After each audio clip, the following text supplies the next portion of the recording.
지금 29장을 하고 있죠. 29장 통화제도, 뭐 화폐에 대한 이야기도 있고, 그 다음에 금융 시스템에 대한 이야기도 하고 있죠. 그 중에서 이제 가장 중요한 감독기관인 중앙은행에 대해서 이야기했죠. 그래서 중앙은행, 여기서 뭐 연방준비제도라고 했지만 그냥 이거는 중앙은행이다라고 생각하면 됩니다. 모든 나라에 동일하게 중앙은행이라고 생각하면 되고, 직무는 다 같습니다. 은행을 규제하고 은행 제도의 건전성을 보장한다라는 거죠.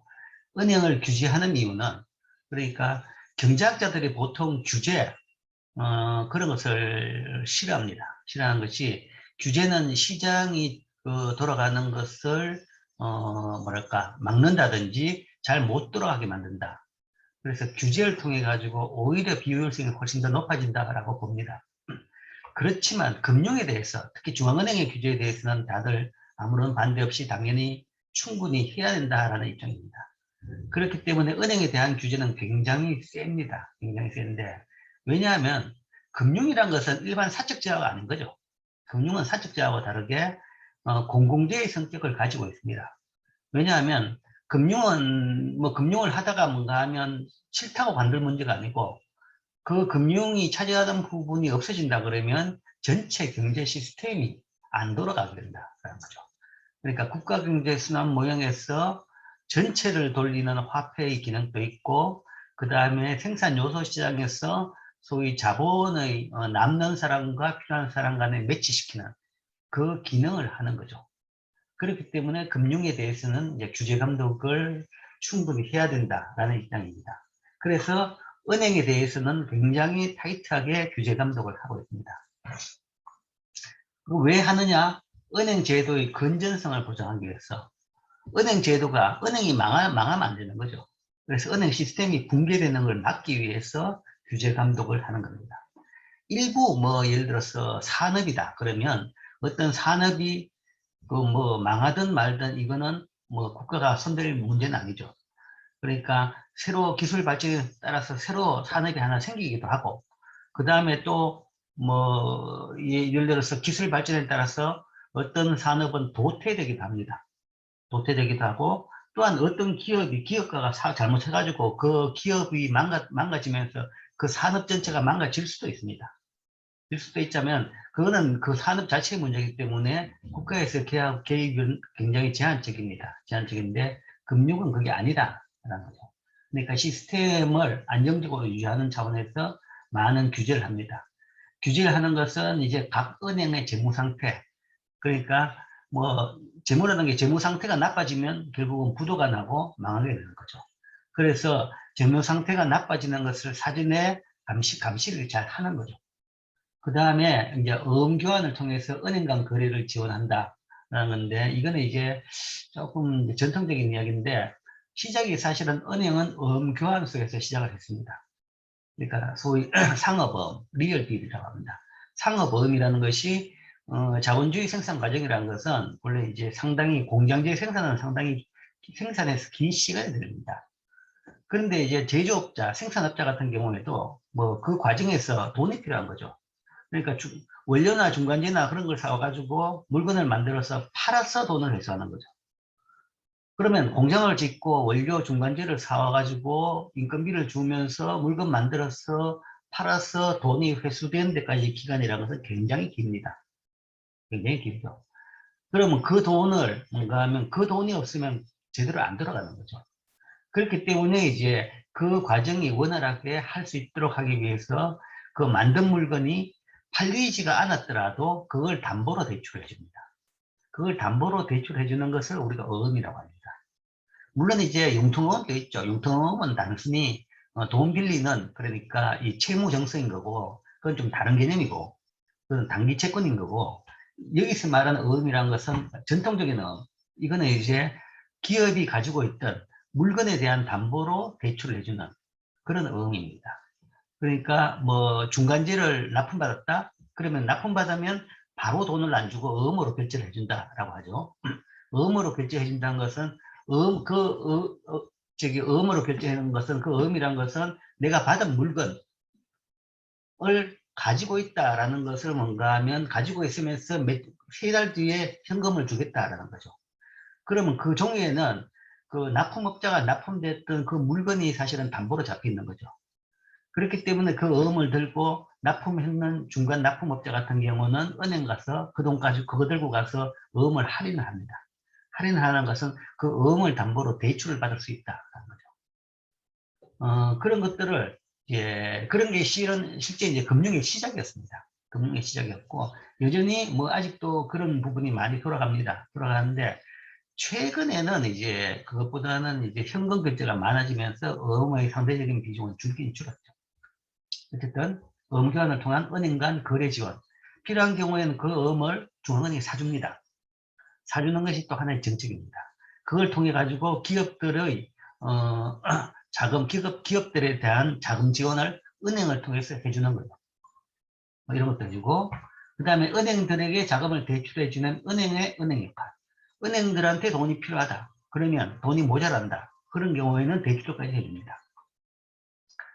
물론 이제 이렇게 해준다 그러면 은행이 경영을 방만하게 할 우려는 있어요. 돈 필요하면 언제든지 중앙은행 가서 빌릴 수 있다. 라면 방만하게 경영할 수 있는 거죠. 그렇기 때문에 그런 식으로 원하는 대로 무조건 대출해 주는 건 아닙니다. 아니고 중앙은행은 이제 은행 전체의 금융시장 전체의 관찰자 입장에서 매일매일 시장에서 필요한 자금을 계속 모니터링합니다. 모니터링해서 시중에서 딱 필요한 만큼 자금을 공급합니다. 그 이야기는 더 이상 시중에 자금이 필요 없다 그러면 공급을 안 하는 거죠. 그리고 시중에서 자금이 남아돈다. 그러면 그때는 자금을 흡수해 줍니다. 왜냐하면 돈이 남아도는데 흡수 안 하고 있다 그러면 그때는 즉시 이자율이 0%로 떨어집니다. 그러니까 돈이 남는다는 것은 돈의 가치가 돈을 빌려간 사람이 없는 거죠. 뭐 1%도 없고 0.5%도 빌려간 사람이 없고 0.01%도 빌려간 사람이 없다. 그럼 그까지 이자율이 떨어지는 거죠. 거의 0%까지 수렴할 정도로 이자율이 떨어지게 됩니다. 그렇기 때문에 그런 식으로 이자율이 급등하는 것을 막기 위해서 중앙은행은 항상 시중의 자금을 딱 맞는 정도로 유지합니다. 유지한다는 것은 모자라지도 않고 남지도 않게. 모자란다 그러면 이자율은 천정부지로 오릅니다. 만약에 시중에 자금이 모자란다. 그렇다 그러면 그러니까 뒤에 나오지만 이제 지불준비금이라고 해서 은행에 반드시 가지고 있어야 되는 돈의 액수가 있습니다. 만약에 매일매일 그 돈을 못 채우면 그 은행은 거의 부도 상태입니다. 부도면 바로 문 닫는 거죠. 은행이 퇴출되는 거죠. 그렇기 때문에 돈이 모자란다 그러면 은행은 어떻게든 돈을 확보하려고 노력하는 거죠. 뭐 이자율이 얼마가 됐든지 간에 망하는 것보다는 나으니까 무조건 확보하려고 합니다. 즉 그런 경우에 시중에 돈이 부족하다 그러면 이자율이 천정부지로 높게 되는 거죠. 그래서 0과 엄청나게 높은 이 양쪽에 천장과 지역을 왔다 갔다 하는 걸 막기 위해 가지고 중앙은행은 전체적으로 자금량을 필요한 만큼 딱 유지하는 겁니다. 그렇지만 유지한다는 것이 개별 은행한테 유지해 주는 건 아니고 시장 전체를 봐가지고 유지를 하는 것이고 개별 은행들이 그걸 맞추는 것은 자기들끼리 거래를 통해서 맞춥니다. 자기들끼리 거래를 통해서 맞추는 거죠. 그리고 여기서 말하는 자금을 대출해 준다는 것은 전반적으로 자금이 부족한 상황이다. 그런 경우에는 이제 이런 식으로 은행 역할로 대출해 주는 거죠. 대출해 준다는 것이 전체적으로 자금량을 안 부족하게 맞춰주는 그 정도 역할을 하는 거죠. 그 다음에 이 마지막은 소위 금융위기에서 하는 역할입니다. 금융위기. 그러니까 금융위기가 발생했다. 그런 경우에는 이제 모두가 다 자금이 부족하게 됩니다. 모두가 뱅크런이 발생해서 모든 은행이 다 자금이 부족하게 되는데 그런 경우에는 시스템 소위 붕괴 현상이 나타나기 때문에 그 즉시 중앙은행은 뭐 필요한 만큼 얼마든지 자금을 공급할 수가 있는 거죠. 최종 대부자 역할. 그러니까 돈 빌려줄 사람 다 떨어지고 아무도 없으면 마지막에 돈 빌려줄 수 있는 유일한 기관이 금융기관 중앙은행입니다. 어떤 힘이냐? 바로 발권력이라고 하죠. 돈을 찍으면 얼마든지 찍어낼 수 있으니까 그걸 통해서 이런 최종 대부자의 역할을 해주는 겁니다. 자, 그런 차원에서 이런 걸 통해 가지고 은행을 규제하고 감독합니다. 그게 첫 번째 중앙은행의 역할. 그 다음에 이제 보다 뭐 이거하고 같이 가는 건데 사실 이 내용 속에 있는 건데 그 내용 속에 있는 것이 바로 이 통화량 조절이죠. 그러니까 자금, 시중에 전체로 적절한 만큼 돈을 유지한다라는 것이 이제 통화량 조절입니다. 그 조절은 매일매일 합니다. 매일매일 하기도 하고, 그 다음에 매달 하기도 하고, 그 다음에 또 더 길게 분기적으로도 하기도 합니다. 근데 기본은 사실은 이제 매달입니다. 매달 하고, 매일매일은 매일 당연히 하고, 그 다음에 전체적인 정책의 방향은 거의 매달 결정합니다. 그것이 이제 금융통화위원회에서 매달 결정하는데, 이 통화량을 조절한다. 자, 이 통화량이라는 것은 소위 경제 내에 유통되는 화폐의 공급량입니다. 공급량이죠. 그리고 통화량에 대해서 이미 앞에서 배웠죠. 통화량은 여러 지표가 있다고 했습니다. M1이 있고, M2가 있고, 화폐 공급량이 있고. 근데 화폐 공급량 같이 그런 액수 정도가 아니고, 근데 M1, M2까지 같이 다, 조절을 한다. 하는 거죠. 그 속에서는, M1 속에서는 은행의 요구불 예금이 포함되어 있고, M2 속에서는 은행의 저축성 예금이 포함되어 있습니다. M1 속에 포함되어 있는 요구불 예금이라는 것은 소위 수시 입출금식 예금, 은행의 예금액까지도 중앙은행이 예를 들어 컨트롤을 한다라는 겁니다. 그러니까 직접적으로 하지 못하겠죠. 그러니까 은행에 대한 규제 감독을 통해서 컨트롤을 하는 겁니다. 예금이 너무 많다 그러면 예금을 줄이도록 만드는 겁니다. 어떻게 만드냐? 이거는 이제 오늘 후반부터 배울 겁니다.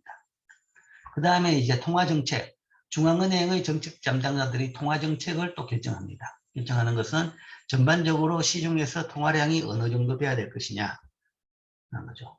그거는 이제 아까 말한 대로 필요한 만큼 적정량이라고 했죠. 그 필요한 만큼 적정량을 얼마로 결정할 것이냐. 그걸 수준을 이제 결정하는 거죠. 그 수준이라는 것은 이제 여러 가지를 보고합니다. 보고하는 것이 소위 경제, 그 다음 고용, 물가, 이런 걸 다 보고하는 거죠. 물론 이제 순서가 뒤바뀌었지만 사실은 제일 첫 번째 중앙은행의 미션은 물가입니다. 물가가 제일 중요하고 제일 중요하게 책임져야 될 변수가 물가고, 그 다음에 성장과 고용, 여기까지도 같이 고려해서 중앙은행은 적정한 통화량을 결정합니다. 그럼 이 통화량을 결정하고 통화정책을 결정하는 기구가 뭐냐? 이게 나왔죠.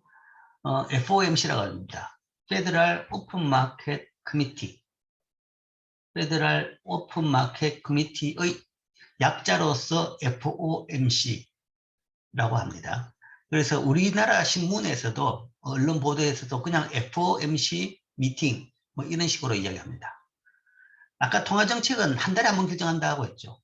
그 이야기를 한 이유가 이 FOMC 미팅이 한 달에 한 번씩 있습니다. 그래서 이 미팅에서 통화정책을 결정합니다. 결정된 통화양에 따라 가지고 통화양의 유지는 매일매일 중앙은행이 매일 감독을 하면서 그건 유지를 하죠. 그런데 이제 유지해야 될 통화량은 이 한 달에 한 번씩 열리는 FOMC 미팅에서 결정합니다. 이 FOMC라는 것은 연방공개시장위원회라고 번역할 수 있는데, 이거는 이제 미국 경우고, 우리나라에서는 이에 상응하는 기관이 금융통화위원회. 자, 시험 문제 나옵니다. 교재 없더라도 분명히 수업 시간에 이야기했으니까 나옵니다. 금융통화위원회라고 합니다. 소위 줄여서 금통위라고 이야기하죠.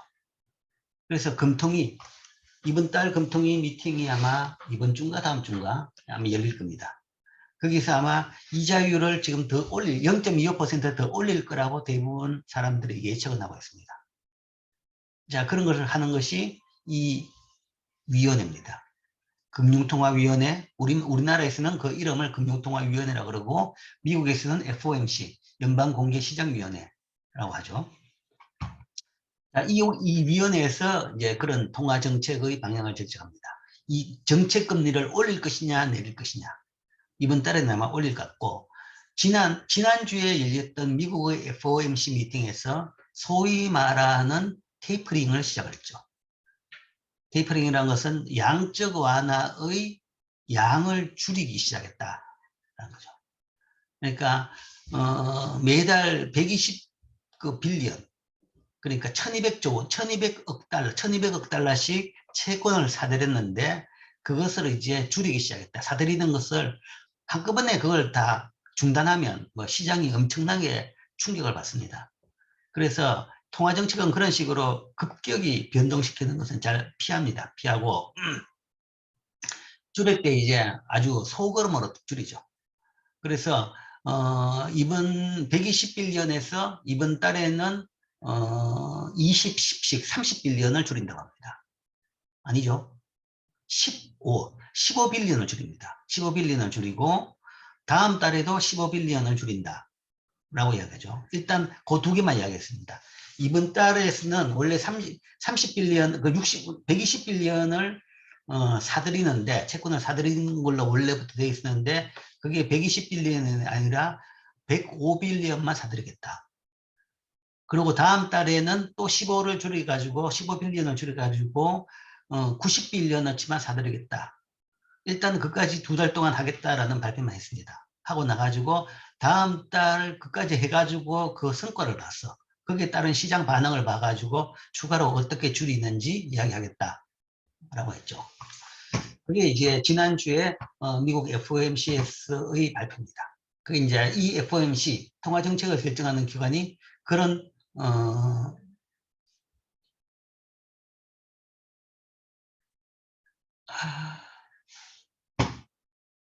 수업 강의실에 못 들어오고 있다고 하나요? 왜 이러지?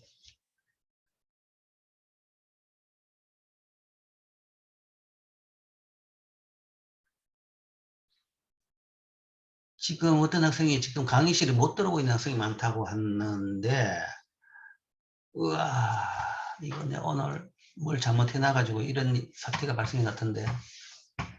자, 봅시다.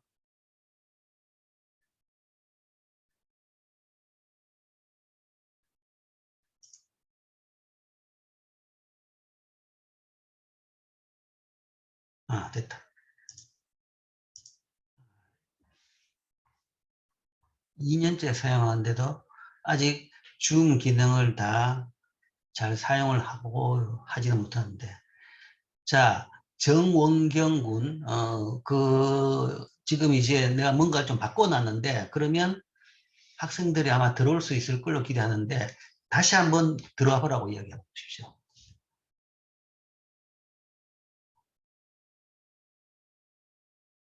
아, 예, 예, 이제 들어오네요. 예, 이제 들었습니다.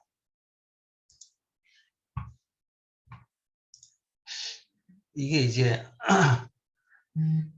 대기실 기능을 내가 원래 사용을 안 하고 다 자동적으로 들어오게 해놨는데 오늘 날짜 이 강의만 그 기능을 내가 학기 초에 한꺼번에 이 클래스를 다 줌 클래스를 만들면서 한번 요거는 그걸 빠뜨린 것 같네요.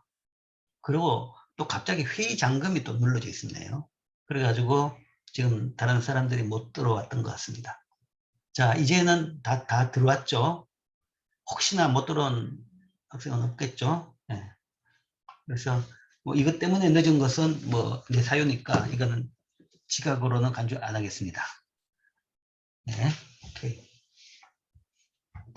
자, 그래서 이제 이게 통화정책을 하는 기관이다라는 거죠. 통화정책을 하는 기관이고, 여기서 통화정책을 하는 회의, FOMC 미팅 또는 우리나라에서의 금융통화위원회, 거기서 소위 적정 얼마만큼의 통화량을 유지해야 되느냐, 그 통화량을 결정하는 겁니다.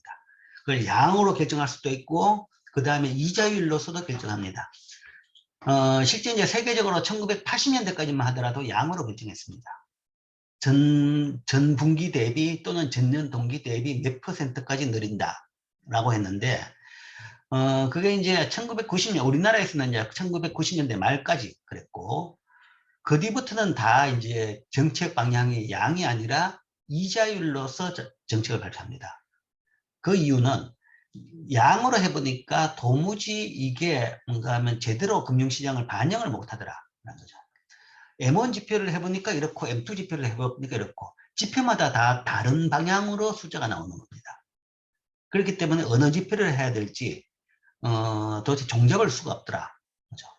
그래서 그래도 지표보다는 통화정책 통화 지표보다는 더 잘 반영하는 것이 이자율인 거죠. 시장에서 자금 부족, 과부족을 잘 반영하는 것이 이자율이죠. 이자율이라는 것이 자금이 부족하다 그러면 이자율이 오릅니다. 아까 뭐 은행의 자금 사정에 대해서도 이야기했죠. 돈이 없어만 못 가면 이자율이 오르는 거죠. 빌리려고 열심히 빌리려고 그러면 이자율이 이자율이 올라도 뭐 비싼 가격에 빌리는 거죠. 그러니까 이자율이 오르는 겁니다. 그리고 돈이 너무 많으면 이자율이 떨어지는 거죠. 돈 빌려가는 사람이 없으니까. 절이라도 돈 빌려주려고 할 겁니다. 안 그러면 들고 있는 사람은 그냥 이자를 다 날리니까요. 그런 식으로 이제 이자율이 시장의 금융사정을 제일 잘 반영하죠.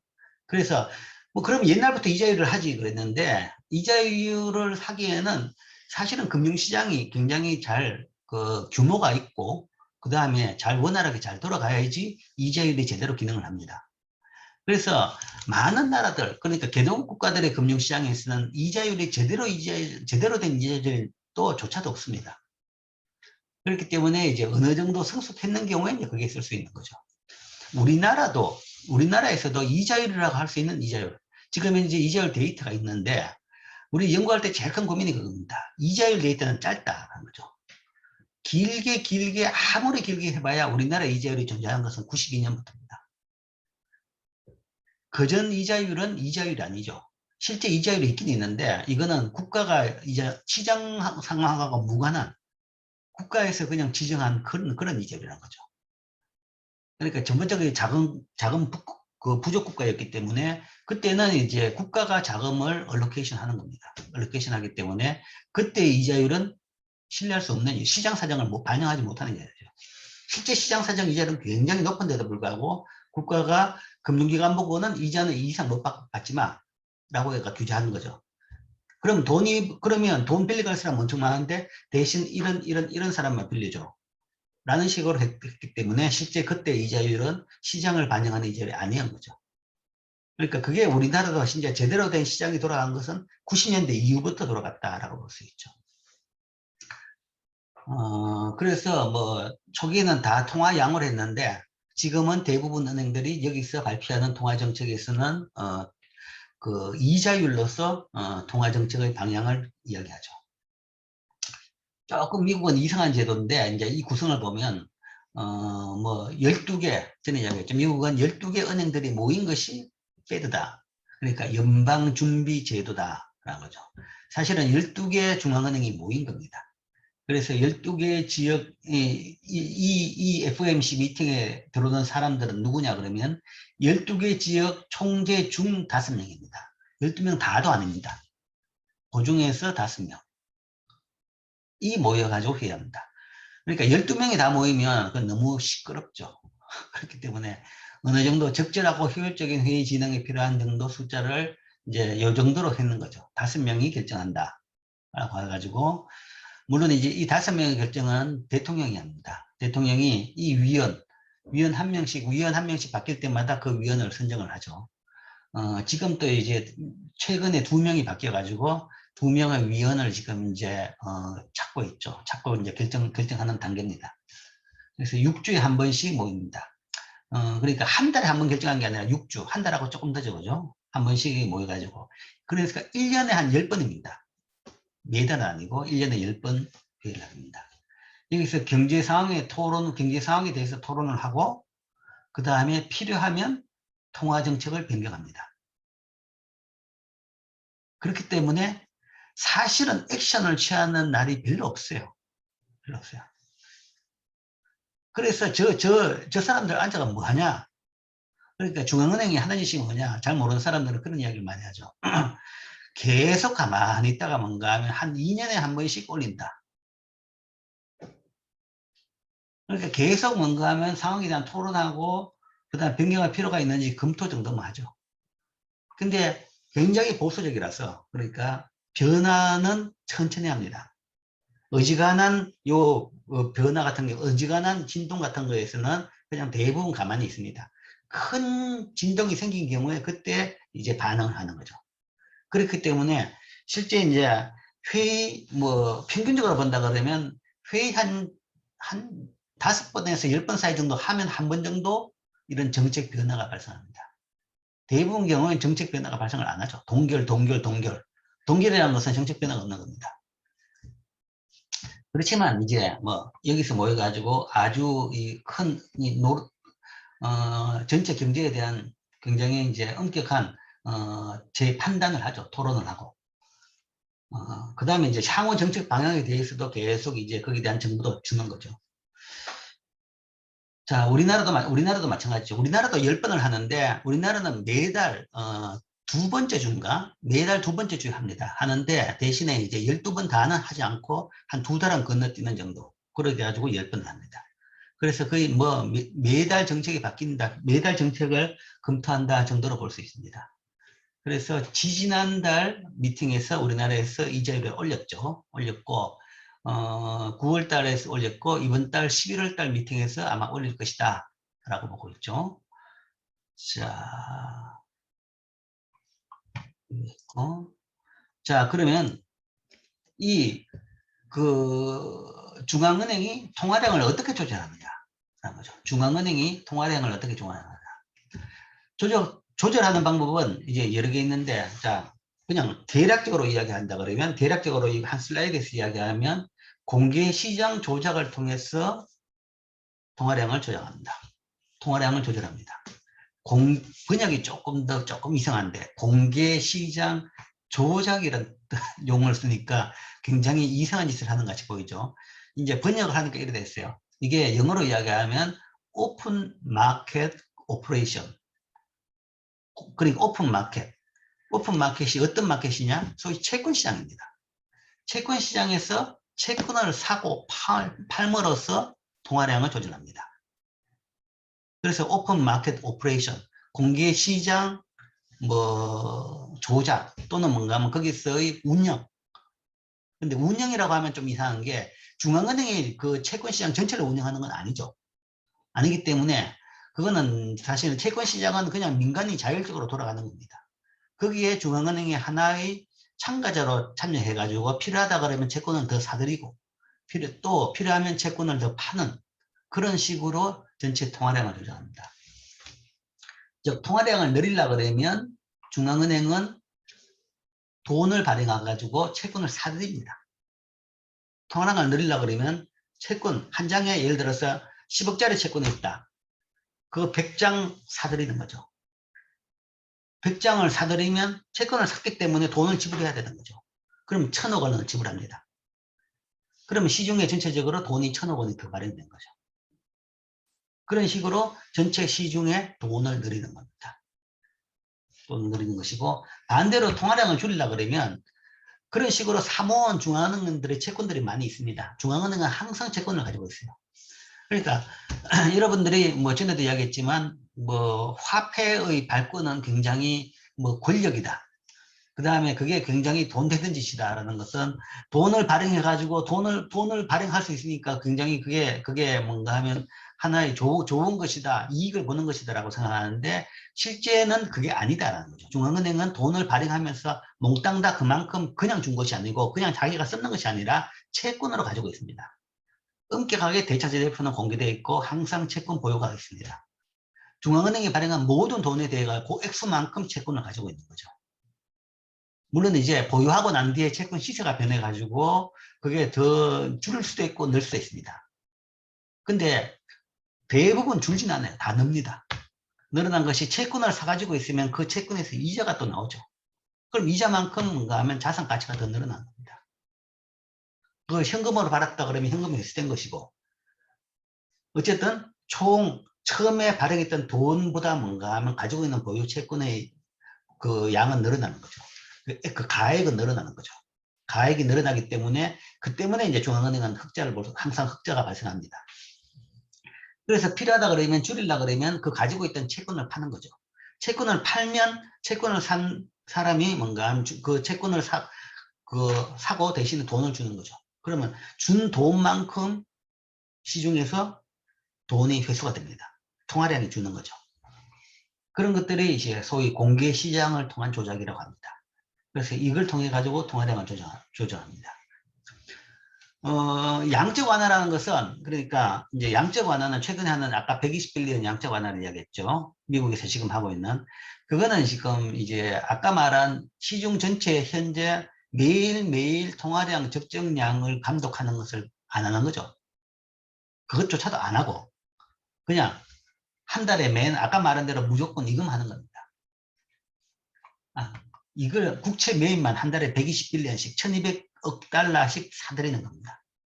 파는 건 없고 사들이는 건 계속 사들인다는 거죠. 그러면 그 사들이는 X만큼 120빌리언만큼 매달 달러가 추가로 시중에 발행되는 그런 식으로 양으로 완전히 고정시켜 가지고 하고 있는 거죠. 이자율 정책은 손났고, 왜냐하면 손난 것은 이자율은 지금 0%로 가 있는 거죠. 더 이상 낮출 수 없는 겁니다.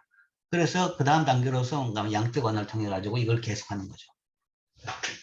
그게 이제 현재 단계고, 일반적으로는 이야기하면 이자율이 어떤 타겟을 맞출 수 있도록 이 작업을 합니다. 필요하면 이자율이 타겟보다 높다 그러면 그때는 이제 채권을 팔아가지고 돈을 추가 발행하는 거죠. 그 다음에 이자율이 타겟보다 낮다. 그러면 이자율이 낮다 그러면 시중에 돈이 너무 많은 겁니다. 그러면 시중에서 채권을 사들이는 거죠. 채권을 이제 파는 거죠. 가지고 있는 채권을 팔아가지고 시중 돈을 회수를 하는 거죠. 그러면 이자율을 다시 높일 수 있는 거죠. 그래서 이자율 수준에 따라 가지고 보통 때는 이런 식으로 FOMC 공개시장 조작을 통해 가지고 채권을 팔고 그 돈을 회수한다든지 아니면 채권을 사들이고 돈을 푼다든지 이런 식으로 통화상을 조절합니다. 자, 기본적인 것은 이제 이게 제일 크고 제일 많이 하는 게 이겁니다. 근데 그 외에 또 이제 통화양을 조절하는 방법이 있는데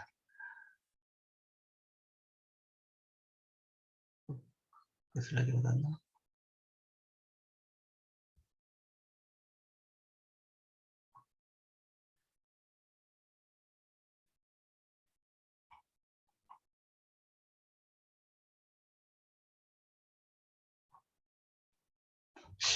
이제 빠졌구나. 미주도 있겠군. 자, 이게 이제 통화량 조절의 정책, 공개시장 조작 정책, 이 가장 메이저고 사실 이제 이거 외에 두 가지 정책이 더 있습니다. 더 있어가지고 세 가지 정책 수단을 이야기하는데 지금 이 판에는 이제 빠졌는데 뭐 교과서에 있습니다. 내용에 있습니다. 근데 이제 그만큼 중요성이 떨어졌기 때문에 지금 빠졌습니다. 전통적으로 세 가지 정책을 이야기했는데 대부분 요즘은 이제 이걸 통해서 하는데 그럼 나머지 전통적인 두 가지 정책은 어떤 것이 있냐고 하면 소위 그러니까 지불 준비율 정책. 그러니까 지급 준비율을 조정해 가지고 통화 정책을 한 것이 있습니다. 근데 지급 준비율이 뭐냐? 그거는 지금 바로 다음에 나옵니다.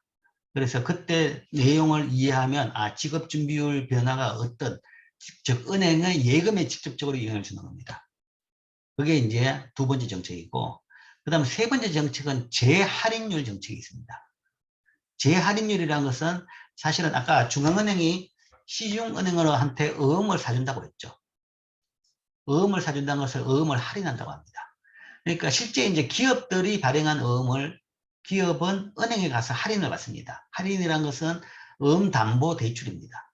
어음담보대출이고, 그런데 이제 그게 할인이라는 것은 왜 할인이라는 용어를 쓰냐 그러면 그 어음에 있는 가액만큼 그대로 대출해 주는 건 아니고 일부 깎아가 대출해 줍니다.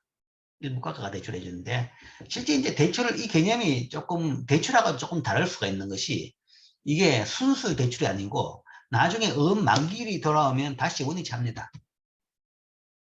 원위치 하는 거죠.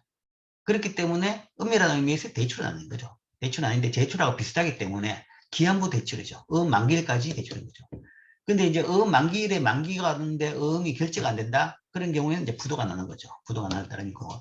어쨌든 그런 식으로 은행에서 재할인을 하는데 그 할인받은 채권을 은행들이 많이 가지고 있으면 할인해주고 돈 다 떨어졌다. 그런데 이 산업에 경제에 돈을 더 공급할 필요가 있다라고 생각된다 그러면 그때는 중앙은행은 은행이 가지고 있던 어음을 할인을 해주죠. 그걸 재할인이라고 합니다. 한번 할인해주고서 다시 할인해주니까. 그때 이제 하는 할인율이라는 것은 쉽게 개념을 이야기하면 소위 은행들한테 빌려주는 이자율이라고 생각하면 됩니다. 이자율을 조절함으로써 시중은행에 대한 자금량을 조절합니다. 그래서 중앙은행의 시중은행한테 돈을 빌려주는 이자율이라고 생각하면 되는 거죠. 그래서 그 이자율을 낮추면 은행들이 돈을 많이 빌려갈 것이고 그러면 전체적으로 돈이 많아지고 그 이자율을 높인다 그러면 은행들이 돈을 덜 빌려가고 뭐 빌려간 돈마저도 갚을 수가 있겠죠. 그러면 시중 전체적으로 돈이 줄어드는. 그래서 이제 그런 재할인율 정책을 통해서도 통화량 조절할 수 있습니다. 그래서 통화량 조절 정책은 뭐 전통적으로 봐가지고는 지급준비율 제도, 지급준비율 조절, 아니면 재할인율 조절, 아니면 공개시장 조작 정책. 이 세 개를 통해 가지고 통화 공급량을 조절한다고 합니다. 그런데 지금은 뭐 현재 보면 이제 빈도로 본다 그러면 이게 압도적입니다. 공개시장 조작 정책이 대부분을 차지하고 있고 앞에 이야기했던 이 두 개는 지금 잘 안 씁니다. 왜냐하면 여전히 이게 돌아가긴 하지만 이런 정책적인 금리라든지 비율 같은 걸 한번 변화시키면 이건 엄청난 큰 충격인 거죠. 그렇기 때문에 이거는 이제 어지간해서는 변화 안 시키는 그런 정도입니다. 자, 그렇게 해가지고 통화 정책을 한다. 것이고, 자, 그 다음에는 자, 은행과 화폐 공급. 은행을 규제 감독을 철저히 한다 하는 것은 은행이 통화량을 결정하기 때문에 라고 이야기를 했습니다. 그럼 통화량이라는 것은 중앙은행이 결정한 것이 아니냐라고 했지만 실제 이제 중앙은행이 결정하는 부분도 있죠. 제일 확실한 것은 현금 발행이 됩니다. 현금은 당연히 중앙은행이 결정하죠. 발행은. 그런데 통화량은 M1을 보면 여기다가 수시 입출급식 예금을 대한 것이죠. M1으로 봐서는. M2로 본다 그러면 이 M1에다가 다시 또 저축성 예금을 더한 겁니다. 그렇기 때문에 통화량에서는 이제 범주를 어디까지 볼 것이냐 하는 건데 M1까지만 보더라도 이렇게 협소하게 보더라도 중앙은행이 직접 컨트롤할 수 있는 현금도 있지만 은행들이 컨트롤할 수 있는 예금까지 있습니다.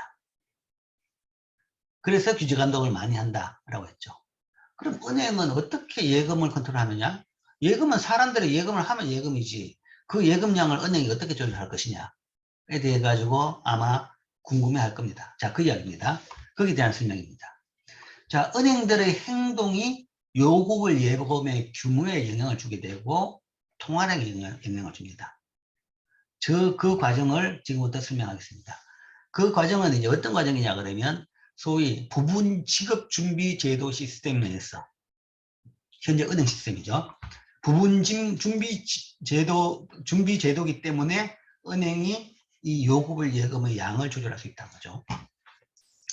자, 그걸 이해하기 위해 가지고 이 대차 대조표를 통해서 설명합니다.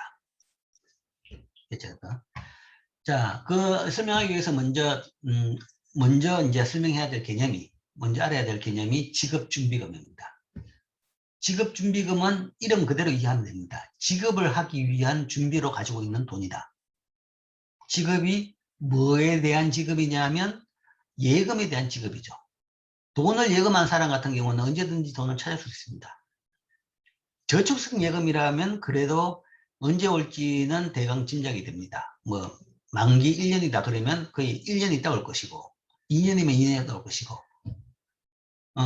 그런 식으로인데 그러면 그때 준비하면 되겠지만 수시 입출금식 예금 또는 요구불 예금은 언제 올지 몰라요.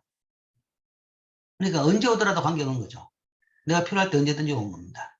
여러분들이 통장에 있는 돈 언제든지 꺼내는 거죠. 그럼 통장에 돈이 이만큼 있는데 이거 언제 꺼내갈지 모르는 겁니다. 은행 입장에서는. 그렇다고 해가지고 그럼 몽땅 돈 다 들고 있어야 된다.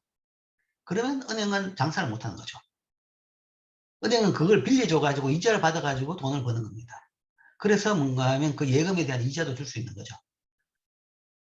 그래서 몽땅 다 들고 있으면 그거는 은행이 아니라 소위 화폐보관소. 물론 은행의 시작은 화폐보관소였지만 화폐보관소 기능밖에 못하는 겁니다. 자, 어쨌든 예금이 있다 그러면 예금은 인출에 대비해서 어느 정도 은행들은 지급준비금을 가지고 있습니다. 즉 예금 중에서 들어온 예금 중에서 대출되지 않은 금액인데 사실은 대출되고 남은 돈이 아니라 은행이 정책적으로 딱 결정합니다. 요거는 가지고 있어야 된다.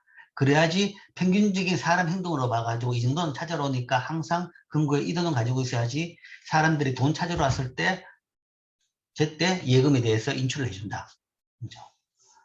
실제 이제 은행에 예금을 찾으러 왔는데 은행에 돈 없다. 그래 못 준다 그러면 그 즉시 그 은행은 부도입니다. 부도고 금융 시스템은 바로 붕괴가 되는 거죠. 그래서 이런 직업준비금을 가지고 있습니다. 그럼 자, 얼마를 가질 것이냐? 뭐 아까 말한 대로 100% 다 가지는 제도가 있다. 뭐 이거는 화폐 보관소인 개념이죠. 그러면 은행은 모든 예금을 직업준비금으로 보유한다. 그러면 이런 경우에는 부도 확률은 0입니다. 0이고 가장 안전하죠. 생산성은 없지만 가장 안전한 은행입니다. 거의 화폐 보관소 역할. 그러니까 도둑이나 강도, 은행 강도만 잘 막으면 되는 거죠. 자, 이런 은행의 소위 대차 대조표를 보면 이렇게 됩니다. 예를 들어서 처음에 100달러만큼, 100만 원만큼 어떤 예금이 들었다. 그러면 자, 대차 대조표라는 이야기 하는데, 자, 이걸 여러분들 잘 알아야 됩니다. 꼭 그래서 경제학 학생들한테는 회계 수업은 하나 들어라 라고 이야기하죠.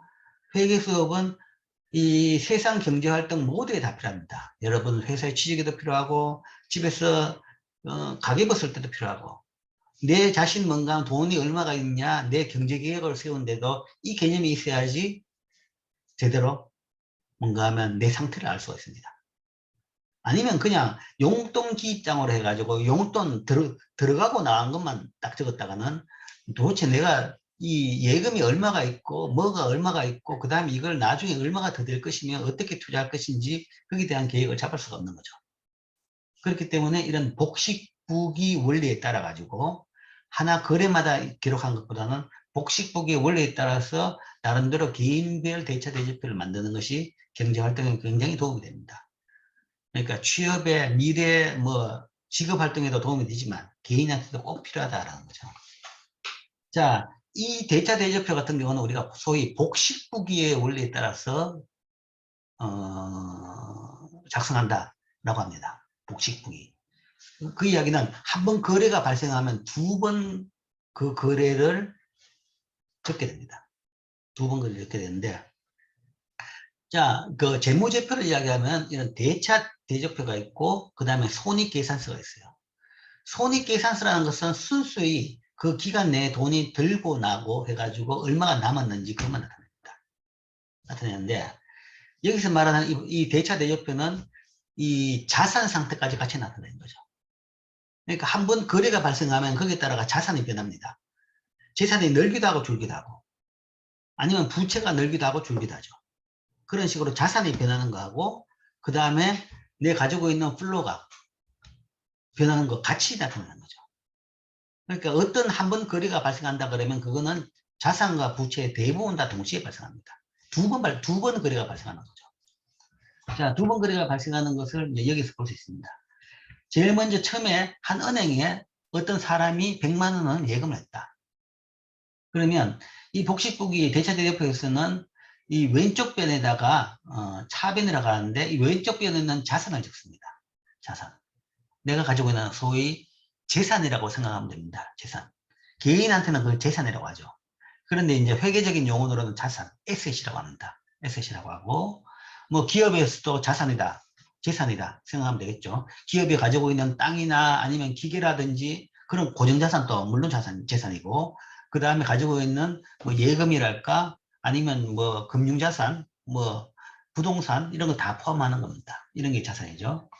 그러면 예를 들어서 은행이 예금이 100만 원 들었다. 그러면 은행 입장으로서는 그 예금은 당장 부채입니다. 개인 입장에서는 예금은 자산이죠. 내 재산이죠. 금융재산입니다. 금융자산입니다. 그렇지만 은행 입장에서는 반대죠. 빚입니다. 빚쟁이 빚 받으러 왔으면 당장 줘야 됩니다. 인출하라고 하면 언제든지 줘야 될 빚이 100만이 된 거죠. 그렇기 때문에 이쪽 오른쪽에 부채 항목에 예금을 100만 원만큼 적습니다. 적고 그러니까 그만큼 통장을 찍어줘 가지고 통장에다가 100만 원 찍어주면 그 통장이 내 입장에서는 빈문서가 되는 거죠. 그렇게 예금자는 가지고 있습니다. 그 다음에 그만큼 내가 부채가 이제 100만 원 생겼는데 거기에 따라 가지고 또 다른 변화는 뭐냐? 은행 금고에 현금이 100만 원 들었습니다. 그럼 금고 속에는 현금이 보관되어 있죠. 그러면 은행의 재산은 소위 자산은 100만 원이 늘은 겁니다. 그래서 이 한 번 거래, 한 번 거래라는 어떤 예금자의 예금 행위 자체가 실제 대차대조표에는 2번 거래가 됩니다. 2번 이렇게 기재가 되죠. 2번 기재가 된다는 거죠. 그래서 이 양쪽의 거래가 되면서 이 대차대조표의 원리는 양쪽의 항은 다 똑같습니다. 왼쪽의 합과 오른쪽의 합은 다 똑같게 나옵니다. 그래서 내가 가지고 있는 자산과 부채 총액이 다 똑같이 나온다는 거죠. 물론 이제 뭐 어떤 사람이 다 재산하고 부채가 똑같냐? 그건 아닙니다. 물론 이 항목에 이쪽에는 부채가 있고 마지막에 자기 자본이 있어요. 자기 자본이라는 것은 개인적으로 따져본다 그러면 나의 순재산 정도로 생각하면 됩니다. 순재산. 그러니까 우리 집에 재산이 얼마만큼 있다. 그러면 보통 재산, 너 집 재산이 얼마냐 그러면 뭐 집 얼마, 뭐 금융자산 얼마 해가지고 우리 집 뭐 20억 정도 있다. 그럴 때 이야기하는 것은 여기서 말하는 자산을 이야기합니다. 그 이야기는 그 속에 보통 이야기는 그로스로 이야기해가지고 집을 지금 가지고 있기에 부족한 돈을 은행 예금으로 은행 대출로서 일단 집을 샀는 거죠. 그럼 그 부채는 빠져 있는 겁니다. 이쪽으로 따진다 그러면 부채가 얼마냐? 재산은 20억이지만 부채는 집을 사기 위해 가지고 뭐 한 5억을 빚었다. 우리 집에 가지고 있는 부채가 한 5억이다. 은행 대출 5억 있다. 그럼 부채가 5억이죠. 그러면 결국은 나머지 있는 순자산이라는 것은 15억입니다. 순재산은 15억이죠. 부채를 빼고 난 순재산은. 그게 이제 밑에 이렇게 순재산을 이렇게 적을 수 있어요. 개인적으로는. 그게 이제 자기 자본의 역할을 하는 겁니다. 사실은. 자, 어쨌든 이게 대차대조표고 은행의 거래 행위는 이런 대차대조표로 쉽게 이렇게 요약이 될 수 있습니다. 자, 이렇게 요약이 되면 자, 여기에서 첫 번, 한 번 거래가 발생했다. 예금이 발생하면 그 예금은 부채 항목에 100만 원만큼 예금이 적혀져 있고 그 다음 은행 금고에 들어간 100만 원만큼이 이렇게 또 재산으로 잡힙니다. 그런데 그게 이제 잡힐 때 어떤 항목으로 잡을 것이냐라는 건데 잡을 때 항목은 일단은 무조건 지급준비금입니다. 다른 용도로 안 쓰고 현금으로 가지고 있는 것은 현금은 다 지급준비금이 될 수 있는 거죠. 그래서 은행 속에 있는 돈은 다 뭐 시제금이라고 하기도 하고 전문적으로 보통 다 그냥 지급준비금 항목을 할 수 있습니다. 자, 여기서 이제 은행이 더 이상 행위를 안 한다. 이 경우에는 안 하죠. 안 하는 것은 왜냐하면 100% 지급준비제도이기 때문에 예금으로 들어온 돈을 그대로 다 가지고 있는 거죠. 그럼 당연히 지급준비금이 예금하고 동일한 액수가 될 겁니다. 자, 그런데 이제 이거는 가상의 은행이고 실제 은행은 저렇게 안 합니다. 일반적인 은행을 이해한다 그러면 대부분 은행들은 보통 은행은 부분 지급준비제도로 운영됩니다. 즉 은행은 예금의 일부만 지급준비금으로 남겨놓고 나머지는 대부분 대출한다. 그래서 그 대출을 통한 이자를 통해서 은행은 돈을 번다. 은행도 기업이죠. 이익을 남기는 겁니다. 그걸 통해서 이익을 남기는 거죠. 그러면 일부만 지급준비금으로 남긴다. 그러면 그 남길 일부가 어느 정도 남길 것이냐. 그 남기는 비율을 우리가 지급준비율이라고 합니다. 예금 중에서 은행이 지급준비금으로 보유하는 금액의 돈의 비율입니다. 돈의 비율인데 이 비율을 국가에서 중앙은행이 정해주기도 합니다. 중앙은행이 법적으로 꼭 이거는 지켜야 된다. 안 지키는 것을 지켜야 되는 그 수준을 법정지급준비금 또는 법정지급준비율이라고 합니다. 법정지급준비율이 있습니다. 중앙은행이. 그걸 딱 보시면 그 율에 따라서 내 예금이 얼마니까 법정지급준비율이 5%다. 그러면 100만 원에 뭔가 5만 원은 무조건 법정지급준비금이 되는 겁니다. 그런 경우 이 은행은 5만 원의 법정지급준비금을 가지고 있어야 됩니다.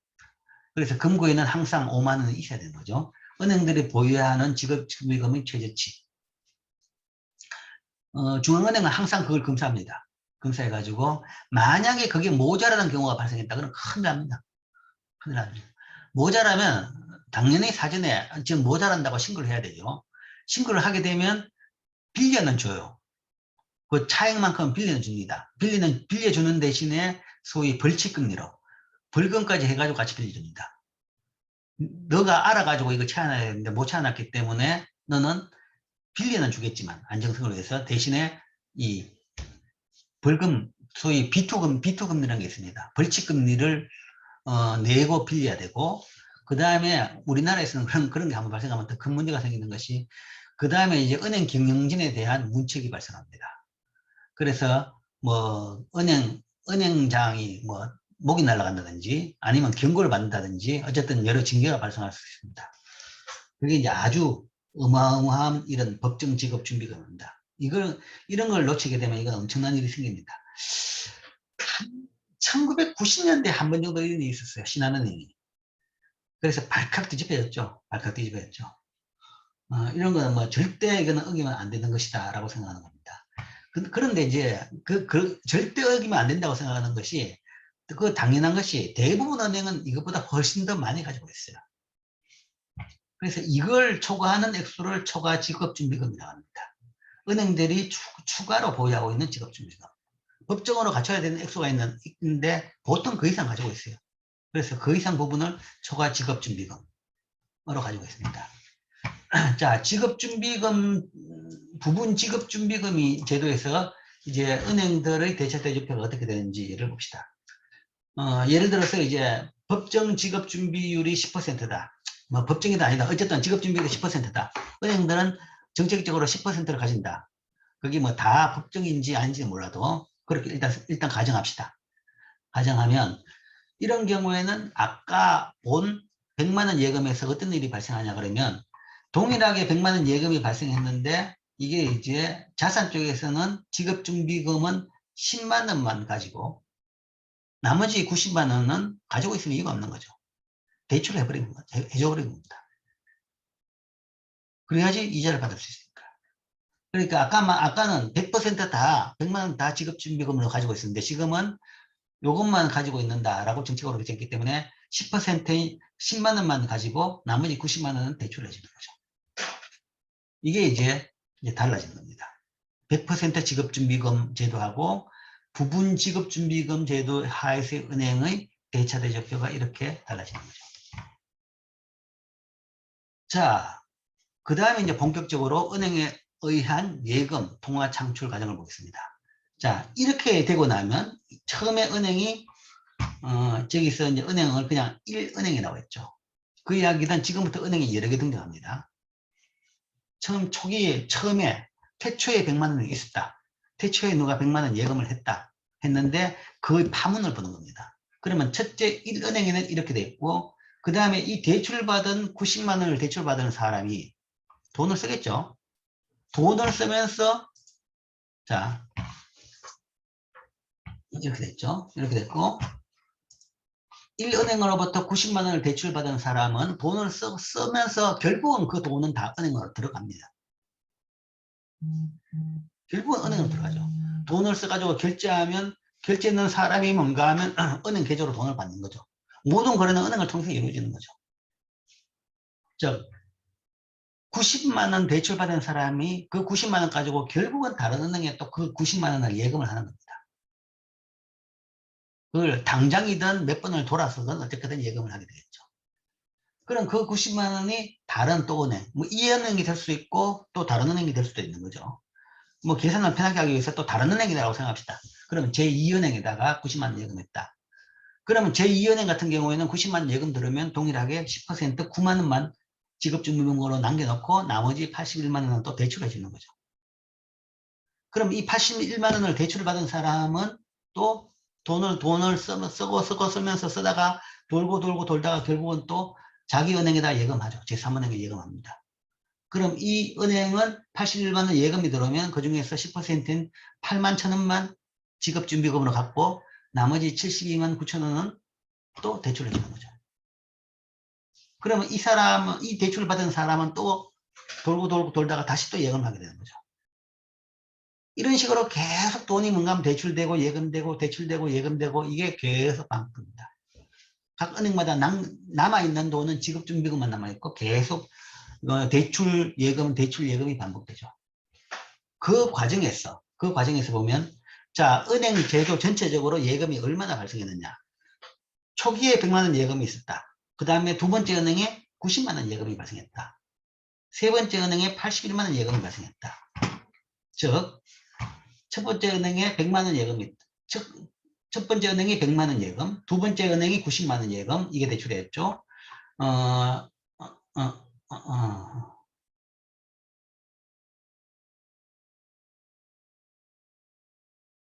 어쨌든 첫 번째 은행이 100만 원 예금, 두 번째 은행이 90만 원 예금이 있었죠. 세 번째 은행이 81만 원 예금이었고, 네 번째 은행이 72만 9천 원의 예금이 발생합니다. 물론 이제 이 두 번째 은행의 90만 원 예금은 첫 은행의 대출이었죠. 첫 번째 은행의 대출 자체가 뭔가 하면, 그러니까 이 90만 원이 어떻게 결정되냐 그러면 이건 이 은행이 결정한 것은 아니고 이 은행은 가만히 있는 겁니다. 1은행이 대출된 액수가 바로 이 은행의 예금이 되는 거죠. 그래서 1은행의 대출이다라는 용어를 쓰는 겁니다. 이게 대출 결정 때문에 90만 원에 2은행에 90만 원 예금이 생겼고 3은행의 81만 원 예금도 2은행에 대출 결정이 있었기 때문에 그만큼이 3은행에 81만 원 예금이 생긴 겁니다. 그 다음에 4은행에 72만 9천 원. 이런 식으로 예금이 쭉 발생하죠. 그러니까 처음에는 100만 원이었는데 이게 뭔가 100만 원이 아니라 은행 전체적으로 돈이 돌면서 이렇게 쭉 되고 이걸 다 더하면 얼마가 될 것이냐. 이게 쉽게 더할 수 있는 식입니다. 식인 것이 사실은 90만 원은 이 100만 원 앞에 100에다가 0.9를 곱한 거죠. 그러니까 이거는 소위 지급준비율을 뺀 겁니다. 1 빼기 지급준비율 0.1을 뺀 거죠. 그래서 0.9가 된 겁니다.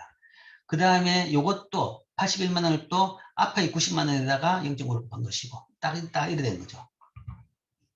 그 이야기는 요거는 100이고 요거는 0.9에다가 100을 곱한 것이고 90은 사실은 0.9에다가 100을 곱한 것이죠. 그 이야기는 이 90이라는 것은 0.9의 제곱에다가 100을 곱한 겁니다.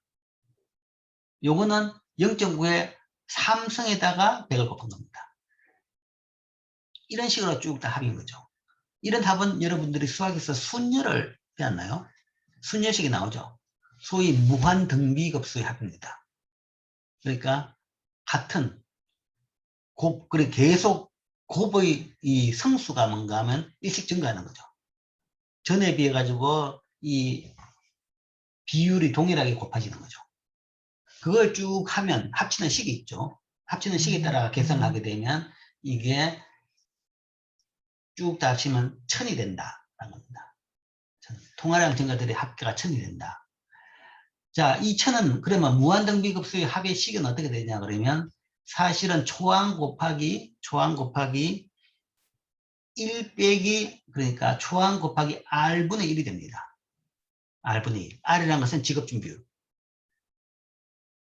그건 아까 말한 대로 이런 식으로 계산을 해보면 이 식에 따라 가지고 등비급수식을 계산해보면 그렇게 나옵니다.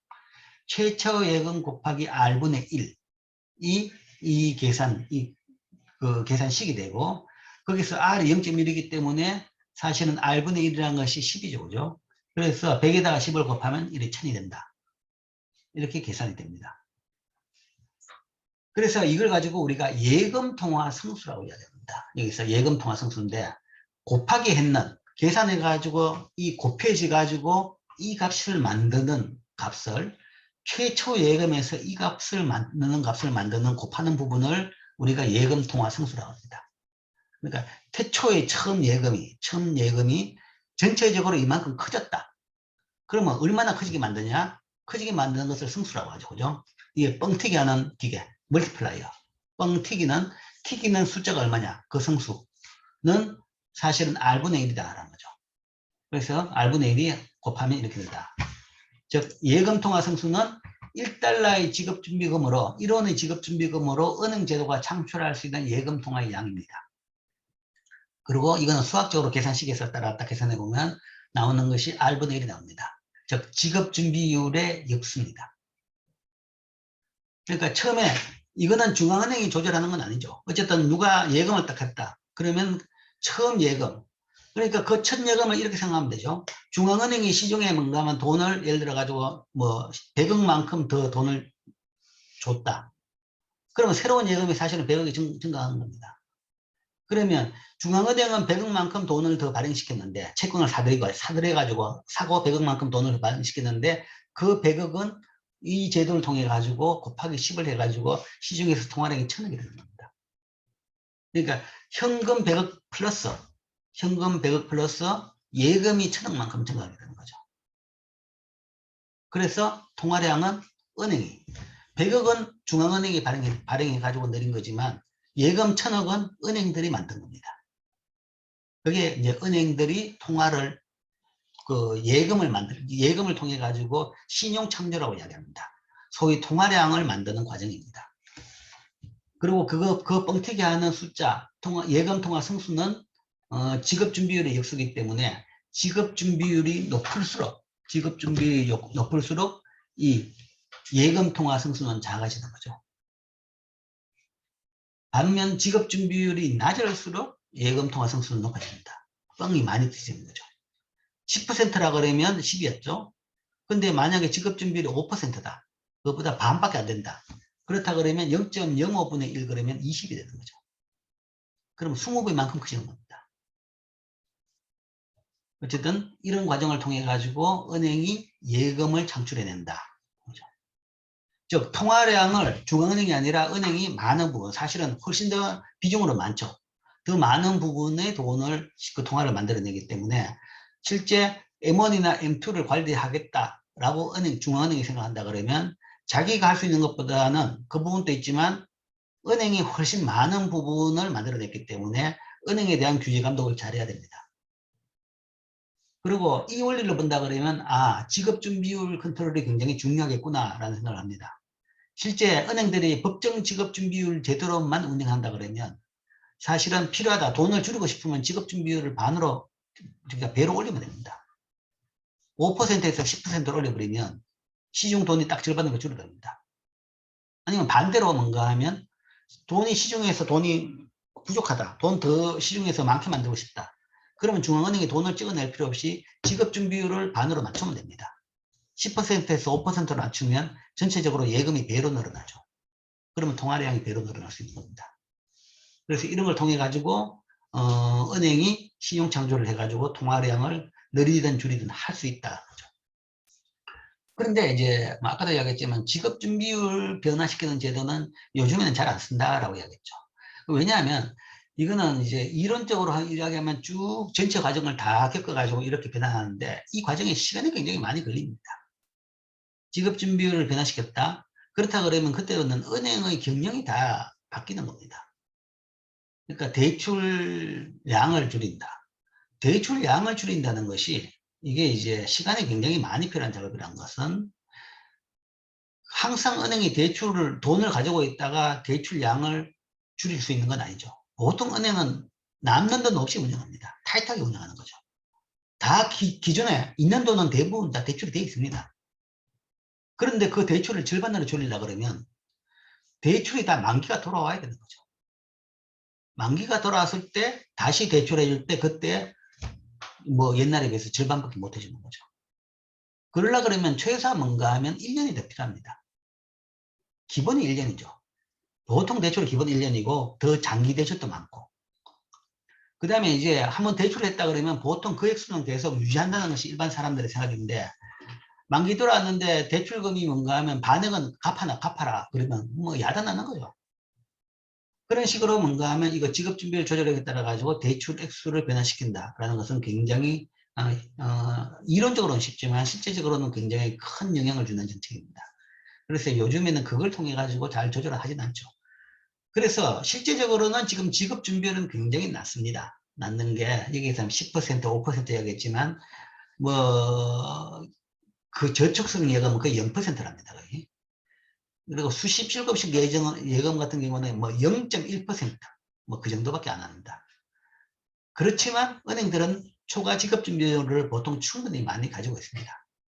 많이 가지고 있고 은행들은 뭐 법정보다 훨씬 더 많은 양만큼 여유를 항상 가지고 있습니다. 그런 차원에서 지금 지급준비율 제도는 잘 정책으로 쓰진 않죠. 그러나 이 예금 통화 성수 또는 은행의 신용 창조 과정, 돈이 그러니까 통화가 만들어지는 과정에서는 이게 지급준비율이 굉장히 중요한 역할을 했다라는 것을 알 수가 있습니다. 자, 이 어려운 내용이 되어가지고 이 부분에는 설명을 좀 많이 하면서 꼼꼼하게 좀 진도가 좀 늦게 나가는데도 불구하고 이렇게 천천히 좀 나가고 있습니다. 자, 그 다음 부분은 이제 은행의 자본과 레버리지. 그래서 이게 잘못되면 금융위기가 어떻게 생기는지, 그러니까 은행 부도가 어떻게 발생하는지, 이런 부분에 대한 이야기를 할 건데, 이건 또 시간이 좀 필요하니까 이건 다음 시간에 계속하겠습니다.